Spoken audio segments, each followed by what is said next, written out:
This is Anne Butler, the Book Griffin. Welcome to the podcast.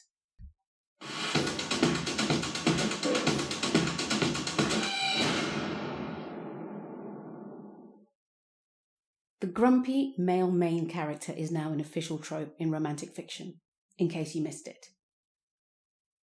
Women's fiction, romantic fiction, has a long history of difficult male characters, and if we look back at some of the titles written before a specific point in time, I can't really pinpoint when, often the men were cruel and abusive, very different from just being grumpy, right? I'm glad that the genre has made that transition.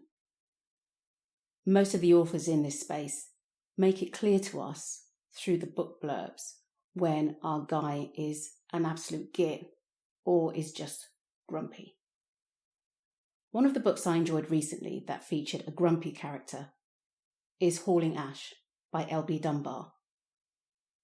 Tucker Ashe, the grump, has to be somewhere in time for an important event, and for reasons which I'll leave you to discover, it has to be by car.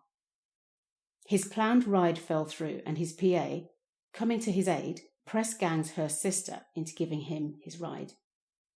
The snag is that the sister, May, is about to start the road trip she's been planning for years, Route 66.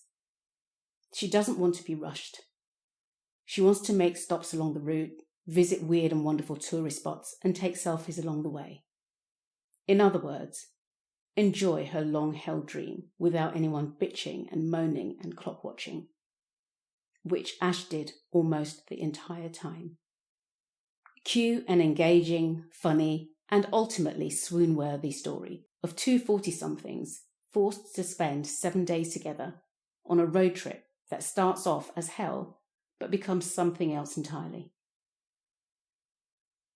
The characters they encounter and their interactions make this book worth reading. I really enjoyed it. If you're a fan of grumpy heroes, I think you'll enjoy it too. Hauling Ashe by L.B. Dunbar was published in 2022. If you haven't yet met a grumpy hero and want to find out what the fuss is about, I would start here. This has been Anne Butler, the Book Griffin. You can follow me on Instagram by searching for the Book Griffin and then hitting follow. You can also follow me on TikTok by searching for the Book Griffin.